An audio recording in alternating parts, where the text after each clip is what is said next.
Hello and welcome to Better Man Clinics, the podcast where we talk to actual experts to address the questions that men want answered, but are either too embarrassed to ask or simply don't know who to ask. Before we get started, I do want to caution that the conversations on this podcast are for informational purposes only. They don't represent a medical consultation, nor do they present medical advice to individuals. Rather, we hope that the podcast empowers men with the knowledge and confidence to address these issues with their healthcare providers.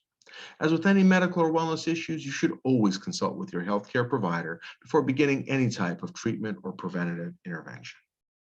With that being said, in this episode, we discuss prostate artery embolization for the treatment of urinary symptoms for men with an enlarged prostate, otherwise known as BPH.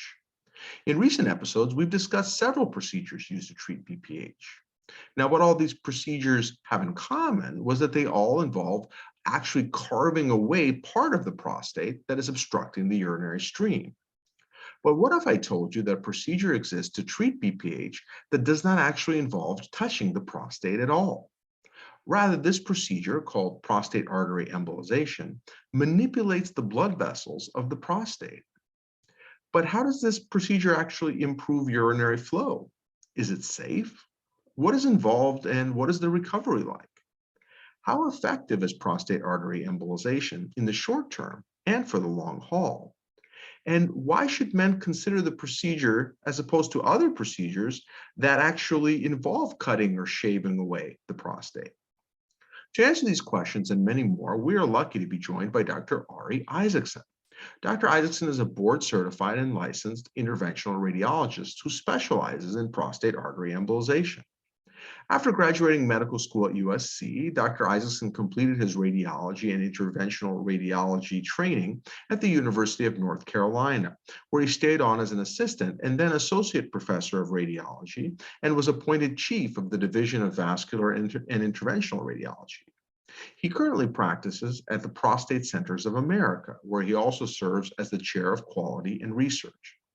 Dr. Isaacson has served as a principal investigator for multiple academic studies of prostate artery embolization and has recently published a textbook on the subject.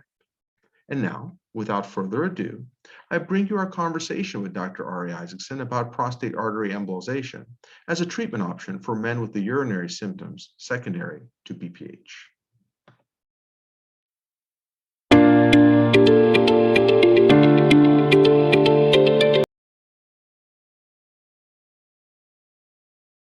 Better Man Clinics. Today, we're going to be talking about prostate artery embolization, a treatment option for men with urinary symptoms from an enlarged prostate, otherwise known as BPH. Now, in previous episodes, we've talked about BPH and various treatment options.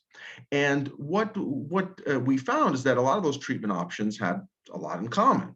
I often refer to the prostate as a kind of a big donut that sits between the bladder and the urethra tube, and the donut hole is often too small to let the urine go through. And so the commonality amongst a lot of these procedures that we discussed before was that they all work by operating on the prostate and making the donut hole bigger. But what if I told you there's a way to potentially solve the symptoms of BPH without actually having to operate on the prostate itself? No need to carve out any donut holes and not even really touching the prostate in any way, but rather affecting the blood vessels that supply the prostate with critical blood supply. But you may ask a question then, how does that work? And does it work as well as those other BPH procedures? What are the risks? What are the side effects?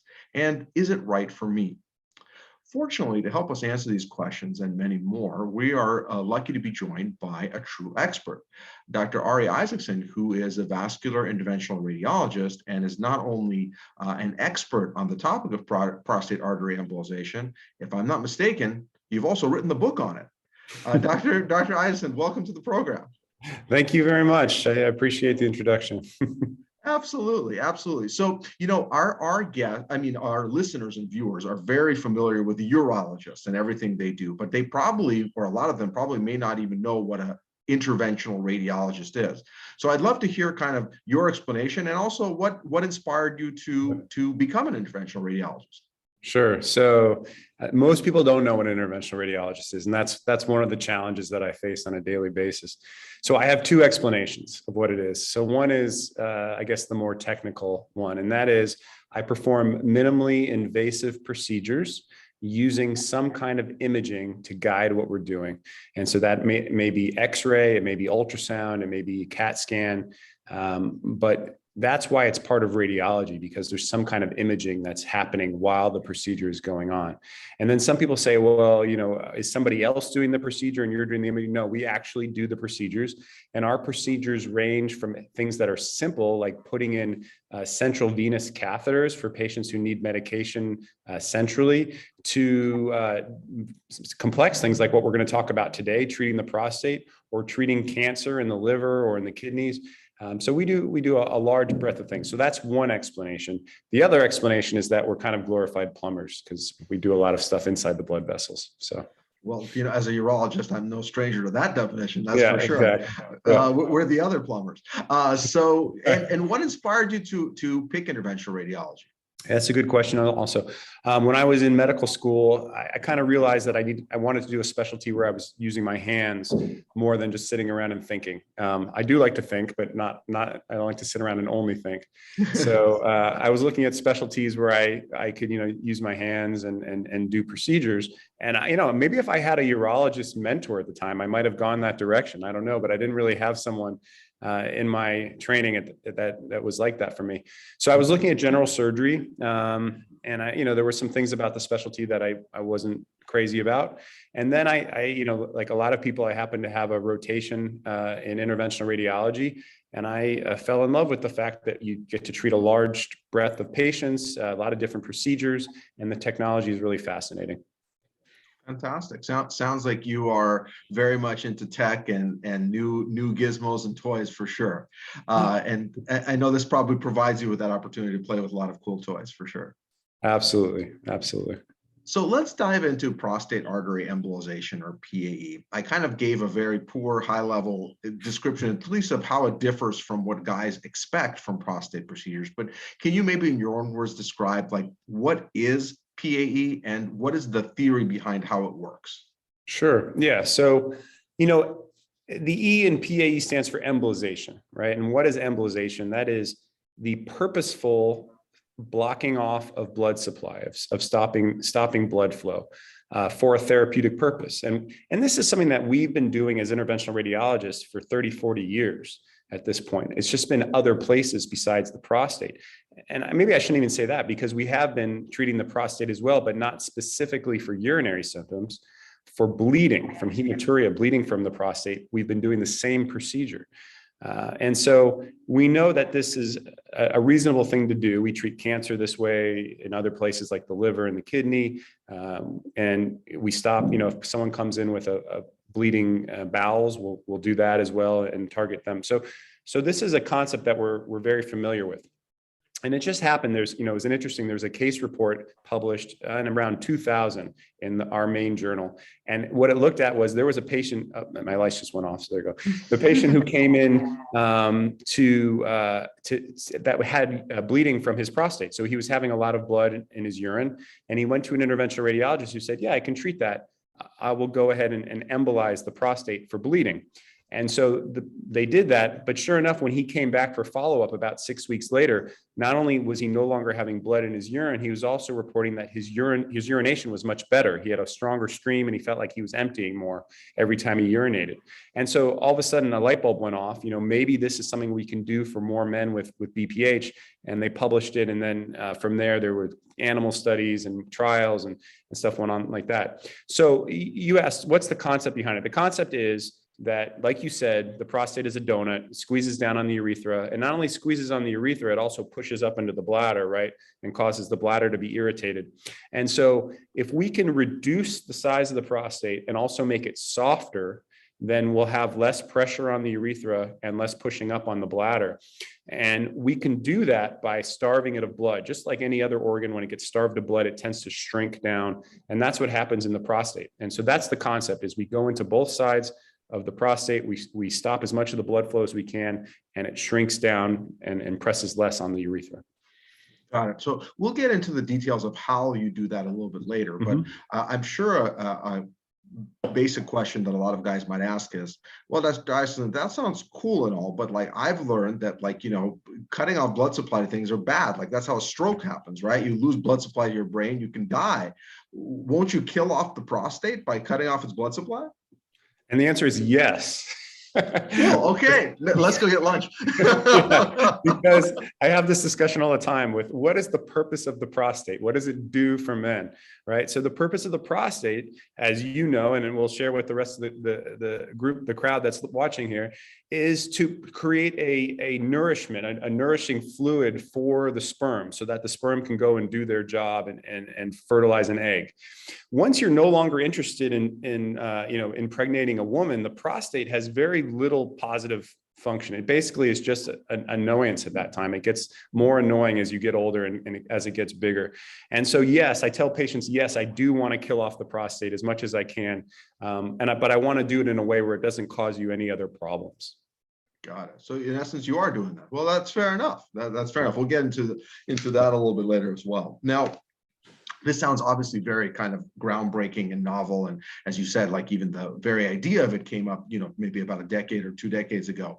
Mm-hmm. Is PAE or prostate artery embolization, is this still considered to be an experimental procedure? Or is this something that's quote unquote FDA approved and an accepted alternative, if you will? Yeah, so that's a kind of a complex answer. It kind of depends who you ask. So I'll kind of address the parts of that as you asked it. So is it an FDA approved procedure? Yes, it is. There are 3 different embolic devices now that have been approved by the FDA specifically for this procedure. So is it an FDA procedure? Absolutely. FDA approved procedure. Now, is it experimental? I don't think it's experimental. Most interventional radiologists don't think it's experimental. Why? Because there's been so much data that's been published about it. We've had 6 randomized controlled trials comparing it to terp. And it doesn't show that it's better than terp. So stepping back, I don't know if everyone's familiar with what terp is. It's transurethral resection of the prostate. It's the gold standard procedure for reducing benign enlarged prostate. And so there's been 6 trials that have compared it to that procedure. There's been another trial that's compared it to a sham procedure. And there's been maybe 30 other trials that have just looked at it in a single cohort. So there is a large amount of data that has been ascertained for PAE.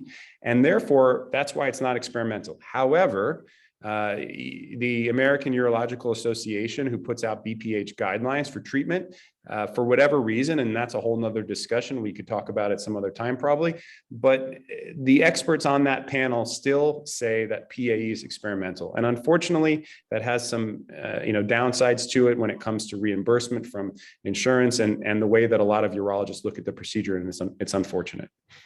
Do some or most insurance, now this is going to be very complex, but in general, does insurance cover this type of procedure? Or is this kind of considered something that men would have to pay for out of pocket mostly?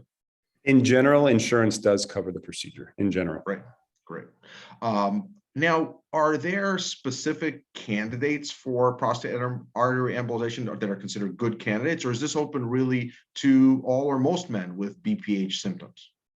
Yeah, there are better candidates for this procedure. Okay, so those are candidates that have larger prostates. So when I say larger, let's get a little bit of a reference here. So normal is up to 30 grams or cubic centimeters or milliliters. All those units are interchangeable.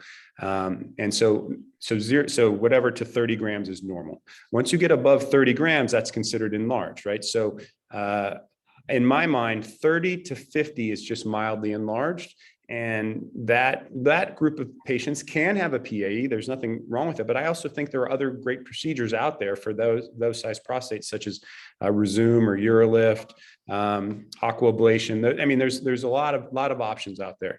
As you get larger, 50 to 80, you still have a lot of options. All those procedures that I just said are still good, but PAE becomes it's better for those size prostates than compared to 30 to 50. So in other words, PAE is harder when the prostate is smaller like that.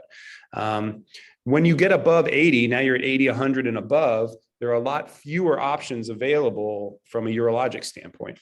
And that's where PAE really shines, because as the prostate gets bigger, we tend to do better. We have better outcomes. And we have no maximum. I've done prostates as big as, believe it or not, 600 grams.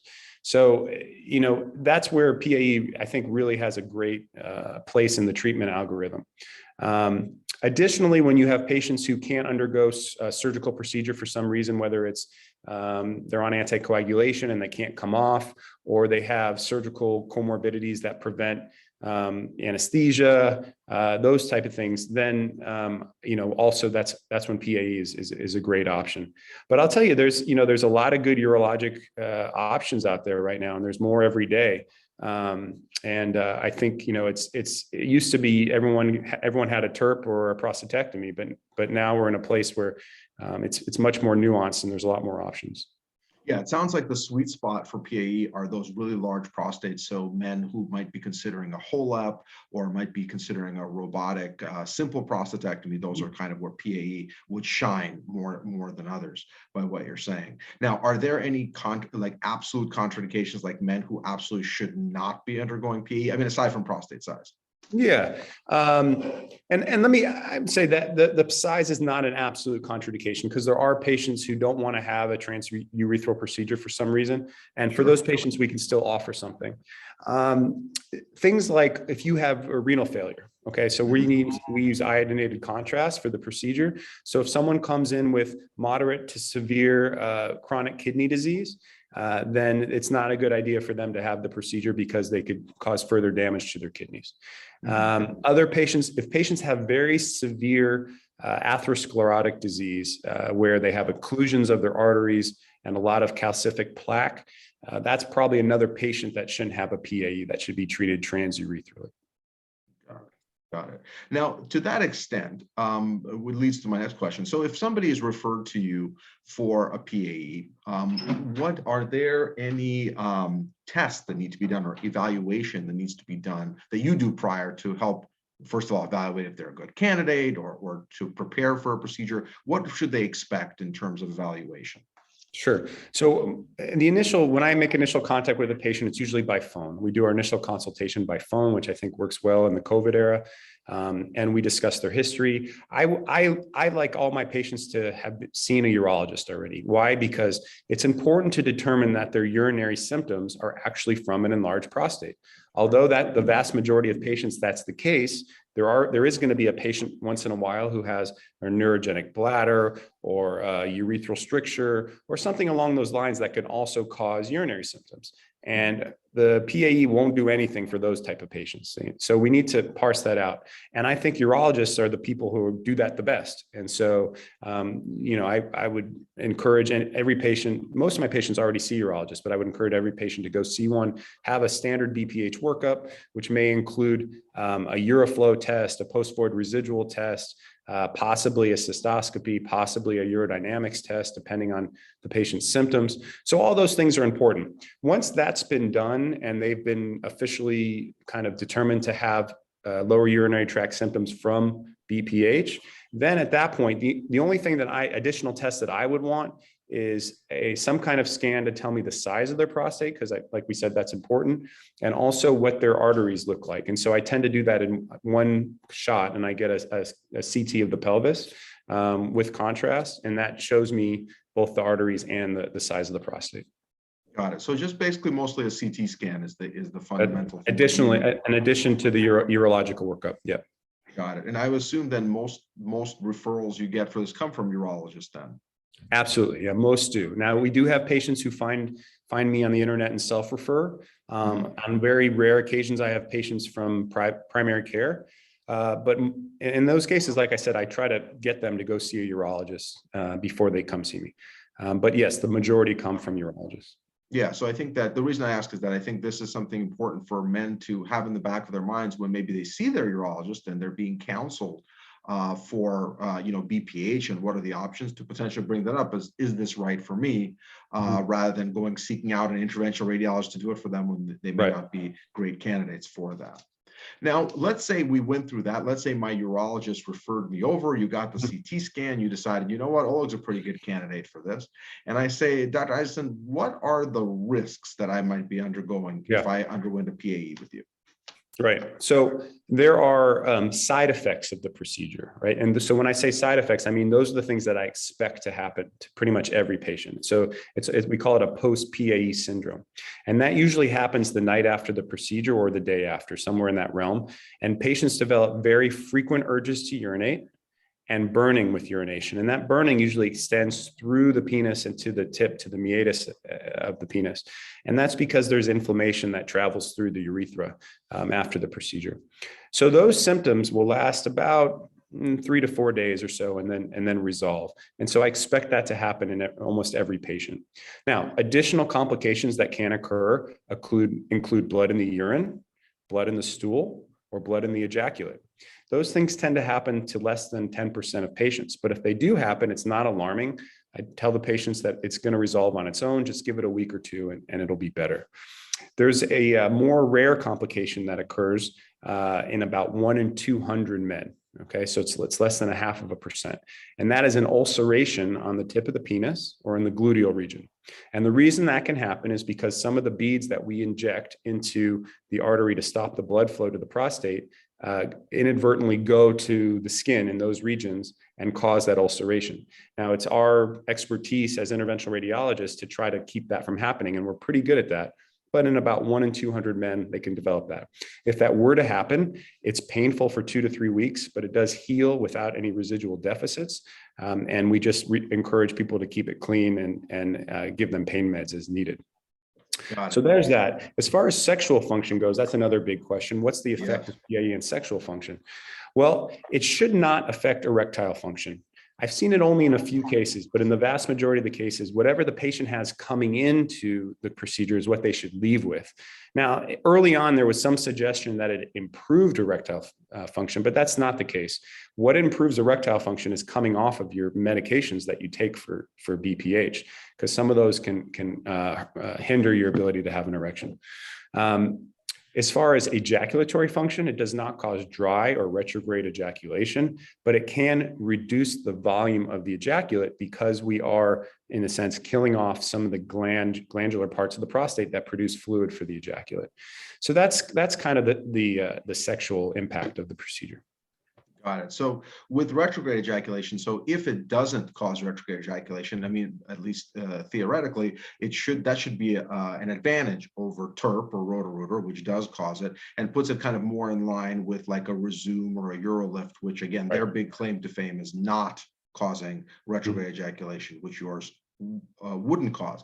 I guess also, not to put words in your mouth, but if you're comparing apples to apples, so if you're comparing PAE to HoLEP, or robotic simple prostatectomy, which are both for really large prostates, both those procedures generally do cause some level of retrograde ejaculation versus PAE, which would probably be the only one that truly preserves it. And is that pretty uniformly, or is that kind of, you can say 80%, or is it pretty much, it shouldn't really have an impact on retrograde ejaculation at all? I've done over 600 cases, never seen anyone with retrograde ejaculation. Got it. And we talked about sexual function. Another thing that comes up a lot when it comes, especially terps, is incontinence, leakage of urine. Is that a phenomenon after PAE, and to what extent? So it can occur in the first week when the inflammation is happening, because you're getting a lot of bladder spasm during that time, and that's giving patients a lot of feeling like they have to go very frequently, or that urinary frequency. And some patients do report that they kind of have this urge incontinence during that time, that they have a little bit of leakage. That resolves after the first week or two. I've never had a patient who said they've had permanent or prolonged incontinence once that period's over. So it's really, if it does happen, and it only happens in a small percentage of patients, it's a temporary thing. And aside from incontinence, like you mentioned, frequency and urgency for a lot of the so-called missed procedures for BPH, such as Resume and Urolift, those can be ongoing for a while. Patients complain of that. Is that the case for PAE as well? Is usually limited to like within that 1 week period? It's that 1 week period, because That's the time when you have a lot of inflammation from the procedure, and that inflammation tends to dissipate over that week. We treat that inflammation with non-steroidal anti-inflammatory medication as well as steroidal medication. And so usually by a week after the procedure, patients are relatively back to their baseline where they were before the procedure. Got it. So one thing I like to do when we talk about procedures is to make it really clear for the guys. I want to put us into the perspective of the patient and like really walk them through that whole process. We mentioned a little bit about, prep evaluation. But let's take that next step. Now that you've evaluated me, you've gotten my CT scan, I'm a good candidate, you've scheduled me.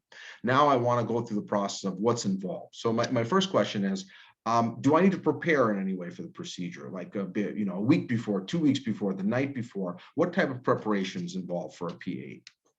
Yeah, so the only thing that you need to do is that we stop people eating the night before. And we do that just because we will give sedation during the procedure, and we don't want people to accidentally have an event where some of the food in their stomach goes into their lungs. And so we tell people to stop eating the night before.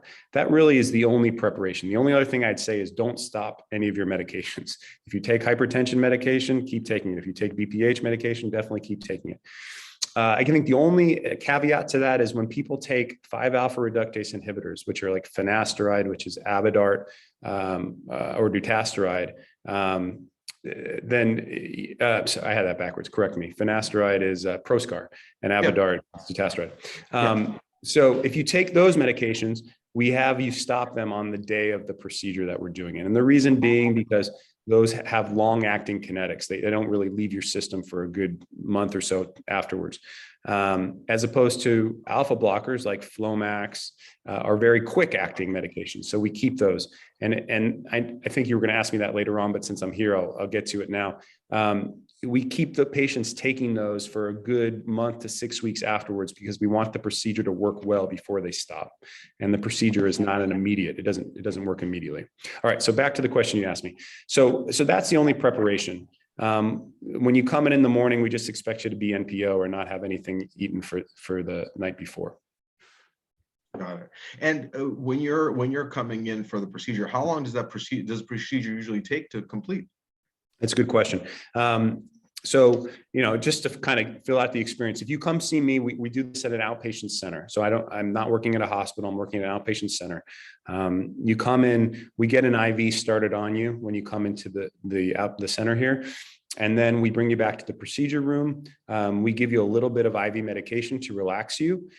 We give you a numbing shot in the groin area where we're going to put the catheter into the artery. That numbing shot is really the only thing that's painful for the whole procedure.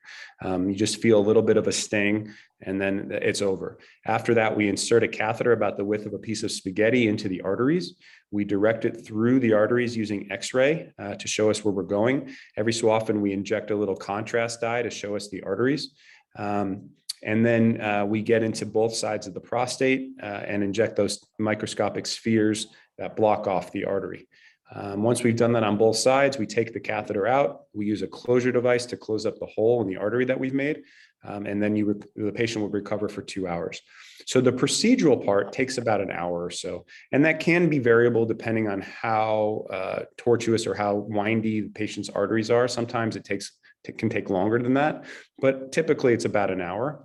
And then the patient recovers for 2 hours. And then after the 2 hours, as long as they can urinate, then they head home. Got it. So one follow-up question. People here, when we talk about BPH and we hear catheters, the catheters we usually think about are the ones that go on the penis. You're not saying that's the catheter needs to be put in. You're saying there's a catheter that goes into a blood vessel. But can you kind of help us understand where exactly that catheter is inserted? Yeah, sure. So that's in the interventional radiology world, a catheter is more like a tiny little tube than a bigger tube that goes in the penis. So there's two options really. We either insert it into the artery at the top of the thigh in the groin area, or we insert it into the artery in the forearm, one or the other. And we can get to the prostate from either way. I tend to prefer the top of the groin or the top of the thigh rather, because it's just a little simpler to do in general, but we can go both ways. In fact, sometimes it's actually advantageous to go through the arm. I'll give you an example. I did a case today, just earlier, where the patient could not come off his anticoagulation because he had a coronary stent placed pretty recently, and his cardiologist was pretty adamant about keeping his anticoagulation going. In those circumstances, you can reduce the chance of getting a hematoma or a pseudoaneurysm substantially by going through the small artery in the arm, the radial artery. And so that's what we did for him today, and it made a lot of sense for him. But for most patients, their procedures can be done through the artery in the groin area. And so are you putting an incision in both sides of the body to get to both sides of the prostate, or is it just one incision on one side? Yeah, it's just one, and I hesitate to call it an incision because it's not really an incision. It's more of just like a puncture, like as if you were getting an IV started. But yeah, it's one puncture, and we're able to get to both sides of the prostate from the one puncture site. That's pretty awesome. So again, no real big cuts, nothing up the penis. Those are two big check boxes for a lot of guys, for sure. Yes. Now you said a little bit of numbing medicine, a little bit of sedation. So I'm assuming, just to be clear, no tubes down the throat, no general anesthesia is required? No, we do not do that. We just do, we give patients oral Valium before they come back. And then we will give a little bit of an IV anxiety medication and an IV pain medication. And usually that's worn off by about half an hour or 20 minutes after the procedure. So when they're getting the procedures, do your patients, are they kind of like awake? Are they cognizant of what's going on? Are they dreaming? What's their experience? So I kind of customize it to the patient. Some patients will tell me they don't really care and they don't want to be sedated that heavily. They just want to lie there. Some of them want to chat with me for the whole procedure, which I'm fine with. I talk about what they're, what they do in life. And so it gives us, and they ask me periodically, how are things going? And I give them an update on how things are going. So that happens. That's actually probably the most common scenario. But then other patients don't want to know anything. So we go a little bit heavier on them and try to get them to a place where they're sleeping. We don't force any patients to sleep because we can't do that. But we can make them sleepy. And if they're tired, they tend to fall asleep. Got it. And again, as you mentioned, the last thing that they're truly feeling is that numbing medicine going in wherever the catheter is placed. After that, it's just maybe feeling the touch of you like somewhere else, but nothing really going on there. Yeah, there's not really nerves inside the arteries, so you can't feel the catheter traversing the arteries. It's you don't feel that. What you do feel, though, we deliver, before I give the microscopic beads, we give a little bit of a vasodilator, which is a medication to open up the arteries wider. And the one we use is verapamil, and it does sting a little bit. So I usually warn all the patients that, and they usually feel it in their penis. So it's we give a little bit of a vasodilator before we give the beads. So it sounds like a pretty manageable type procedure. You're just there for a few hours. Everyone goes home the same day, barring any, I guess, unforeseen circumstances, stuff like that. And as far as I understand from what you're saying, is there is absolutely no catheter required inside of the penis after this procedure for any period of time. The vast majority of the patients, that's true. There is one small group that I do put it in for. So that's people who have gone into acute urinary retention in the past and have needed catheters to urinate. And I'm not talking about, patients will say, well, I needed it for a surgery or something. That's not what I'm talking about. I'm talking about patients who their urine is so slow to come out that sometimes it doesn't come out at all and get stuck, and they have to go into the emergency room and get a catheter placed. If a patient has a history of that happening, then I will ask them, I'll give them two choices. One is I can place a catheter ahead of time for their procedure, and then they'll have it taken out a week or two afterwards. Or if they're willing to, they can self-catheterize after the procedure. And then I feel secure knowing that they have a way to urinate. The thing I don't want to happen is I don't want a patient to go home and have an emergency where they can't urinate and then have to go to the emergency room. And that's what we try to avoid.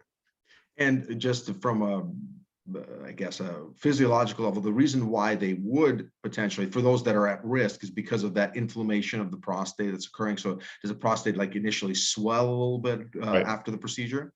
That's correct. Yeah. It swells a little bit after the procedure. So if they're on the brink of not being able to urinate, then there is a high risk of not being able to urinate at all after the procedure. And so we have to parse out who those patients are and make sure that we account for that.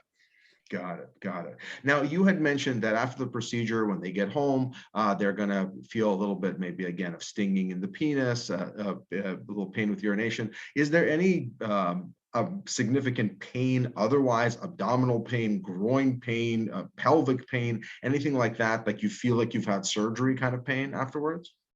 No, not really. If I've done my job right, then there shouldn't be. On occasion, some of the beads can go to the bladder incidentally, and if that happens, then there is a little bit more pain afterwards. It doesn't do anything horrible to the bladder. The bladder still functions. The bladder has a lot of blood supply, so it will make up for that. But most patients, when they go home, will just say, yes, I had to urinate quite frequently, and it burned a lot when I urinated. But other than that, I'm surprised I even had a procedure. Got it. Well, that sounds pretty reassuring for those guys that are a little concerned about that. Now, once I go home, do I have any restrictions? Do I have to avoid heavy lifting, or I can't drive or anything like that? What do you tell your patients in terms of restricting their activities of anything? Yeah. So when a patient leaves our procedure, we want someone else to be driving them home just because they've gotten sedation medication. And we do give them restrictions on heavy lifting because we don't want the hole that we made in the artery to reopen and bleed.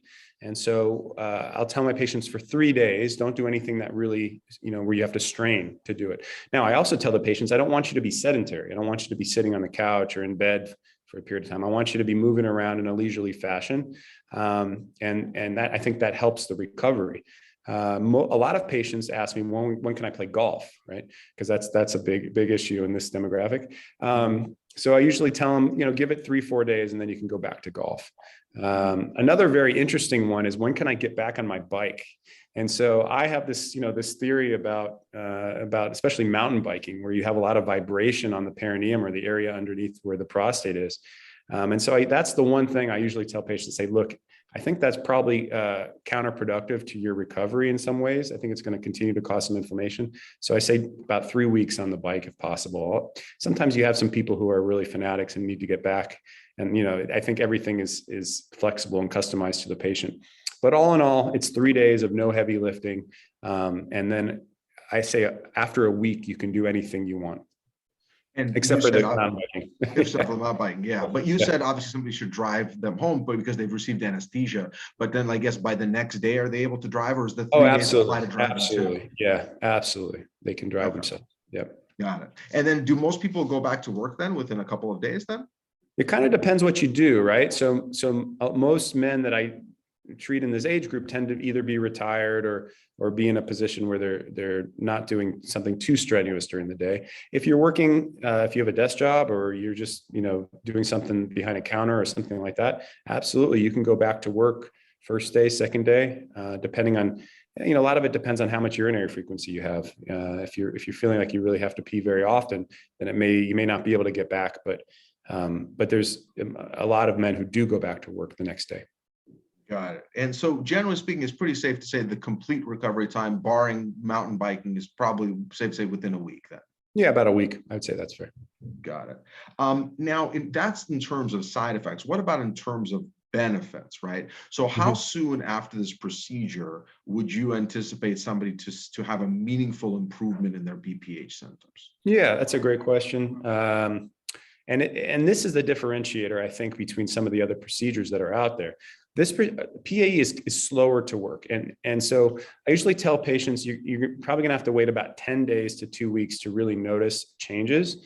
And the changes that you see are not gonna be dramatic. It's not like turning on a light switch. And they're gonna be subtle at first, and they may not be consistent. So, you may have one day where you feel like you're urinating really well and emptying well, and then the next day it might not be that good anymore. And I know that some of them are alarmed and thinking that maybe, it's not working, but that's just the nature of it, that it's going to take time. And usually it takes 3 to 4 months to get the full effect of the procedure. And so that is definitely a differentiator. When patients come to me, if they're in a place where they really want results quickly, I tell them this isn't the procedure for you. You should, look at some of the other ones. Yeah, so I guess the comparison is like how you look at alpha blockers like Flowmax, we said before, versus Finasteride, right? Where you take a Flowmax and you notice the difference the next day, and versus Finasteride, it may take a few months because it's also kind of shrinking the prostate down, kind of like as this procedure does as well. Now, you said about 3-4 months where you really feel, is that kind of in that 3-4 month period where you've reached that new steady state equilibrium in terms of this is my new normal? That's right. Yeah. If I follow up with a patient at 4 months, then that's where they're going to be. That's their plateau. And so, and usually I'll tell patients, you haven't asked me what the efficacy rate is, or what how effective is the procedure. It's not 100% procedure by any means. Depending on the size of the prostate, it can range anywhere from 80 to 90% effective. The larger the prostate gets, the more effective we get. But if you come in with this on the prostate on the smaller end, so you come in with a 50-gram prostate, I'm going to say, look, it's about 80% effective. And so that's another reason that I really want patients to follow up with urologists, because, at 3 to 4 months, if the procedure didn't work, it wasn't effective for them, they need to know what their other options are still. And so the good thing about having this procedure is it doesn't prevent you from having any other procedure afterwards. Patients have gone on to have TERP, resume UroLift after this procedure without a problem. And so, I think that's one of the benefits. The positive is that you can have this procedure first as the kind of the least invasive procedure, and still have another one if this doesn't work afterward. And then, so when you say 80-90% effective, are we judging efficacy, for instance, like being off of medication? Is that like what are your criteria to say it's effective, for instance? Right. Yeah, absolutely. So mine is more subjective. You ask the patient at 3 months or 4 months when you see them, you say, are you satisfied with your urination? Or do you want to have another treatment of some sort? And that's how I base it on. So that's where the percentage comes from. I think that's more real world than, an IPSS reduction of some sort, or, something like that. It all comes down to how the patient feels. Sure. I mean, because it doesn't always correlate. You can look, objectively, you can say, but look, your score went down, but they're still, I'm still unhappy. That's a very big difference. But 80-90% is pretty good for sure at 3 or 4 months. And again, would you say that at 3 or 4 months, most of your patients, at least for whom you feel this is effective, are off their medications at that point? Or most of them are. Yes, most of them are. Some of them say, well, I do a little bit better if I stay on my alpha blocker. And I say, well, does it cause you any side effects? And they say, not really. And I say, okay, well, then there's no harm in that. But I would say the majority of patients do come off their meds. Right. So this is not meant to be an augmentation of medications. It's meant to be kind of a replacement of, at least that's what ideal circumstance. Yes. And then, so you had mentioned at the beginning of our conversation, you were talking about some studies, controlled studies, randomized studies against TERP, against placebo. How does this, if you said it was judged, head to head against TERP, what did those studies find? Yeah, so it kind of varies, actually. I would say probably a small majority of the studies have showed that TERP is more effective all in all. There's been one study that showed PAE is more effective than TERP. And then there were a couple studies that showed that after about 6 months, TERP and PAE were similar, were the same in their effect. I personally, from my experience, think that TERP is probably more effective at reducing lower urinary tract symptoms.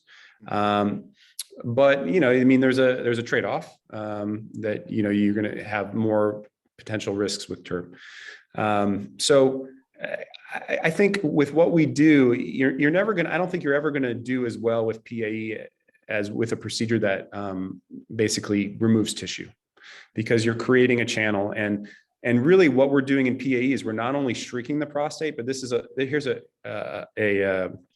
kind of a secret thing that a lot of people don't know, is that what we're also doing is causing alpha adrenergic ischemic neurolysis. Now that's a lot of doctor, yes, stuff, words, but what that really means is that we are causing nerves that innervate muscle inside the prostate to die and cause that muscle to relax. So in essence, we're doing something very similar to what Flowmax does in the prostate, but just for a longer period of time. And it's interesting, you said like Finasteride. So it's kind of like combination therapy. It's like you get the effect of Flowmax and you also get the effect of Finasteride of shrinking the prostate together. And that's what improves the symptoms. So I think what I was getting back to before is I think doing that kind of stuff, you're never going to have quite the same effect as creating a channel, but we can get pretty close. Got it. So, not to dive too much into the weeds, but if you're comparing to TERP, it's almost like you're doing PAE a disservice, right? Because your TERP is meant for prostates that are less than 80 grams. I mean, Right. in some people's hands, they'll do whatever size, but Yeah. it's probably not recommended. So you're really up against to receive, correct me if I'm wrong, to receive maximal benefit from PAE, you're looking at the really big prostates, and then you're up against HoLEP or simple robotic prostatectomy. Have there been any studies to compare those head to head against PAE? Yeah, there was one study that did it wasn't a randomized controlled trial, but it was a matched pair analysis. And so what they did was they matched patients who had similar attributes, size of prostate, severity of symptoms. And this was compared to simple prostatectomy. And simple prostatectomy was far better at reducing symptoms actually than PAE, but PAE had a lot less complications than simple prostatectomy. And it's exactly what you would expect. There hasn't been a head-to-head with HoLEP that's been done. And there's a lot to this, but none of these studies have been done in the US. They've all been done internationally, and there's a lot of reasons for that. But it's interesting that you said that about what you compare PAE to, because on one hand, yes, PAE is a great option for large prostates, but on the other hand, it's minimally invasive, so it's kind of similar in that regard to the MISTs, Right. the minimally invasive surgical therapies. So it's interesting, we've gone back and forth. Do we compare it to Resume, or do we compare it to HoLEP or aquablation in these really big prostates? And so I think that's still a conundrum, but you're right. It does do it a little bit of a disservice just to compare it to TERP. Yeah, the reason I bring that up is that, for the guys to understand, and I always say this to my own patients as well, when you're talking about BPH, for the most part, you're not talking about cancer, you're not talking about a heart attack, you're talking about a lifestyle procedure, right? Unless somebody who's in truly urinary retention or has bleeding and other things, but that's not the point of this discussion. For people who just have BPH urinary symptoms, it's a lifestyle. You want to improve your lifestyle one way or another. And with that, there's always a big trade-off. You're not just looking solely on one side of the ledger in terms of how much better am I going to pee afterwards. You're also looking at what kind of risks am I taking to get there, and what kind of side effects I'm willing to accept to get there, right? And so that's why I always try to bring that up in these conversations, so that the guys are getting that balanced view. Because if you compare head to head versus simple prostatectomy, of course simple prostatectomy is good, better. You're literally removing the prostate, the inner part of the prostate.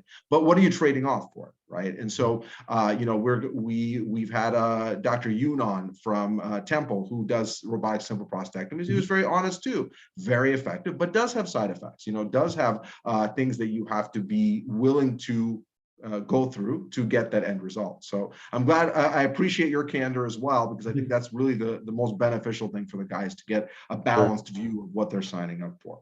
Now, I'm gonna put the caveat out there right at the beginning. I know PAE is a newer procedure, but do we have any understanding of the durability of the procedure? In other words, one of the big controversies, or not controversies, and that's not what I'm thinking about. One of the big complaints or concerns about MIST procedures, particularly Resume and UroLift, is their durability. They might work great for a few years, but 2-3 years in, it looks like you need a tune-up potentially. At least that's been the contention. Is that the same for PAE? What has the data shown in terms of durability? Yeah, so there are two research groups that have been doing PAE now for about 10 years or more, one from Portugal and one from Brazil. And they've each, one has published their 10-year data, and then another group has presented at a meeting with their 10-year data. It hasn't been published in a journal yet. But what they've both kind of shown is that the most typical durability is 5 to 7 years. So, and that's very similar if you look at the data for Resume and for UroLift. They kind of show similar data in that regard. And so, again, this is one of those things, we kind of are similar in some ways to the MIST procedures in the effect. And so I tell patients, look, this isn't a forever procedure. You're likely going to need another procedure. Oh, patients always ask why. Why is that the case? Why is that? Well, one of the body's responses to tissue that is starved of blood or oxygen is to release chemicals that cause new blood vessels to grow. That's just a survival mechanism. And so over the years after PAE, these new blood vessels grow and start supplying blood to the prostate, and the prostate then starts to grow again. And some of those nerves that we were talking about before with the smooth muscle start to regenerate. And so you can then get symptoms again. And so the good news is that you can have another PAE at that point. There's data on repeat PAE as well. It isn't quite as effective as de novo or initial PAE, but it's still pretty effective. Or you can go on and have any other procedure. Again, PAE doesn't prevent that. So you still have a lot of options. And a lot of what I always ask guys after they've done the procedure, I said, how would you feel about doing this again in 5 or 7 years? And usually when they're leaving my center after we're done is, sure, no problem. Well, yeah, I mean, if you're not going through a lot to get there, it's certainly not a big deal. Now, we've talked a lot about the how and the what, and even the why, and I'd like to talk a little bit about the who. We talked about how interventional radiologists are performing PAE. I'm assuming most urologists do not, but when you're talking about interventional radiologists, do all interventional radiologists perform this? Is this kind of like standard operating procedure, or is it just a small subset of interventional radiologists that focus on this? Yeah, so it is. So I guess I should start by saying PAE is known within interventional radiology as being a more technically challenging procedure. Mm-hmm. It is a technically challenging procedure because the arteries that we're trying to get into, the target arteries, are less than 2 millimeters in diameter. They're usually 1 to 1.5 millimeters. That's the measurement. And they often branch from other arteries at very extreme angles. And so it can be difficult to get the catheter where it needs to go. And then in addition to that, the arterial anatomy of the pelvis is quite complicated. There are arteries coming off in all directions. And they often connect with one another. And so just recognizing where the prostatic artery is a skill in itself. And so because for those reasons, not every interventional radiologist wants to take on PAE. Some do, other things.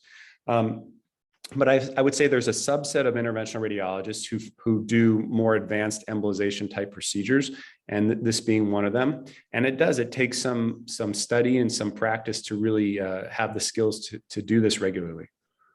Now, in terms of, not everyone can go out to North Carolina and see you, right? In terms of understanding, okay, where are these specialists, interventional radiologists? Is there a resource out there that patients can at least refer to, say, hey, is there even such a specialist in my area? So, yeah, I mean, I'll correct you on one thing. Everybody could come out to North Carolina. I mean, we're right near True enough. You can fly right into I'm less than a mile from the airport. We have a hotel nearby that gives a special rate for PAE patients. So there you go. That's true. You can come by. We'll take care of you. But if you don't want to stay closer to home, I mean, there are a couple resources. So there's a Society of Interventional Radiology. If you go to their homepage, they have a directory of of physicians who identify themselves as doing PAE. Also, I have no problem if you want to email me.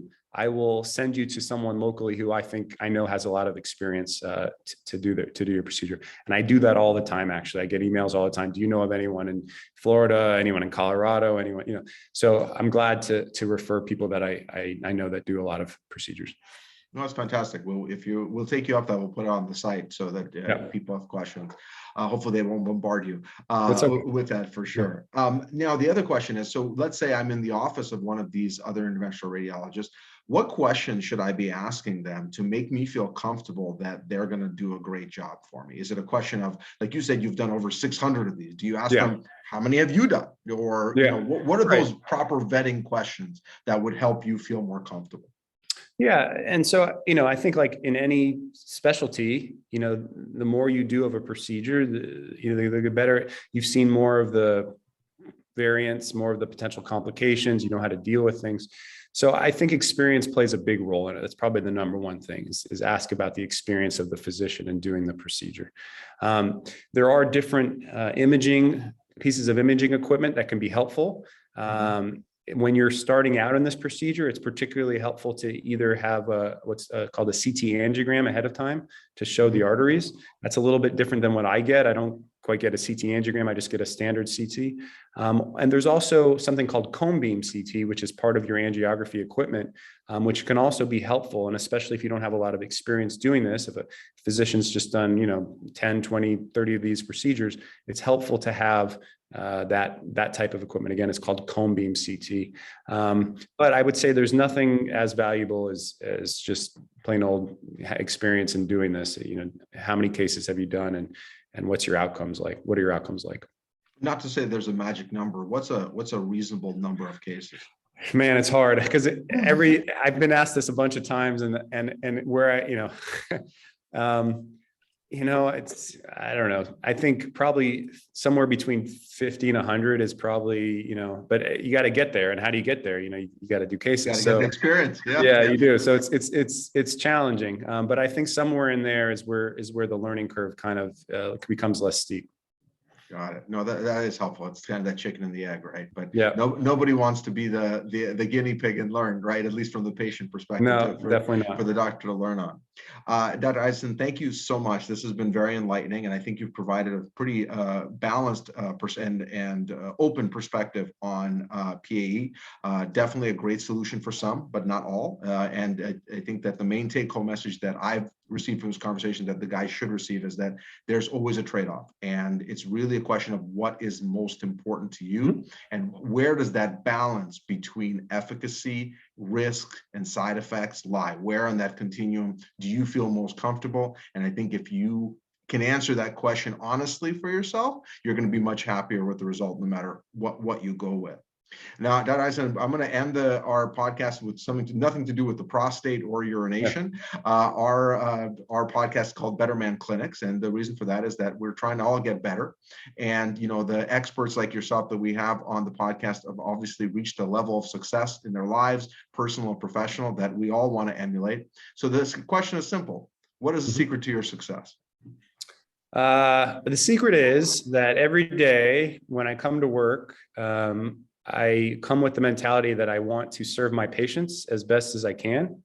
And that whenever things start to get challenging, I feel like I have too much on my plate, I just remember why, I go back to that. Like I'm here to try to help my patients. And as long as I do that, and I do that first, and then things tend to fall into place. I think that's a good recipe for success. You got to keep that mission and mantra in mind, right? Dr. Eisen, thank you again for participating in the podcast. We really value your insights. And to all the guys out there listening and watching, remember our mantra here at Better Man Clinics: your best life is a journey and not a destination. And use every single day to get just a little bit better. We'll see you all next time. Thank you.